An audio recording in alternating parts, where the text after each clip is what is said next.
दुपारी जेवणाला काय बनवायचं असा विचार करता करता आहे ना, फ्रीजमध्ये होती नव्हती ती भाजी काढली, त्याची भाजी बनवून टाकली. त्यानंतर चपात्या केल्या, भातसुद्धा बनवून घेतला आणि डाळसुद्धा शिजवून घेतली होती. डाळीला फक्त फोडणी द्यायची बाकी होती. म्हणून इथे आपली मुगाची डाळ जी होती ना, ती छान शिजवलेली होती. ती घोटवून घेतली थोडीशी हळद टाकून.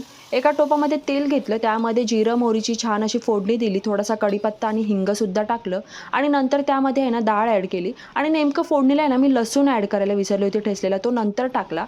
वरतून चवीनुसार मीठ आणि थोडंसं पाणी टाकलं आणि थोडासा सांबर मसाला होता वाटीमध्ये, तो सुद्धा मी ॲड केला आणि मस्तपैकी अशी उकळी येऊ दिली. गरमागरम अशी इथे डाळ आपली तयार झाली होती आणि नंतर आहे ना मी जेवणाचं ताटसुद्धा तयार घेतलं होतं. ताटामध्ये आहे ना वाटीत छान अशी गरमागरम डाळ घेतली आणि डाळ आहे ना मला अशी गरम गरम प्यायलासुद्धा आवडते. तुम्हाला पण आवडते की नाही मला नक्की सांगा.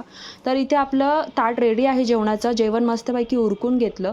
तुम्ही पण आहे ना नक्की अशी डाळ बनवून बघा आणि तुम्हाला जर आपला व्हिडिओ आवडला असेल तर लाईक करायला विसरू नका.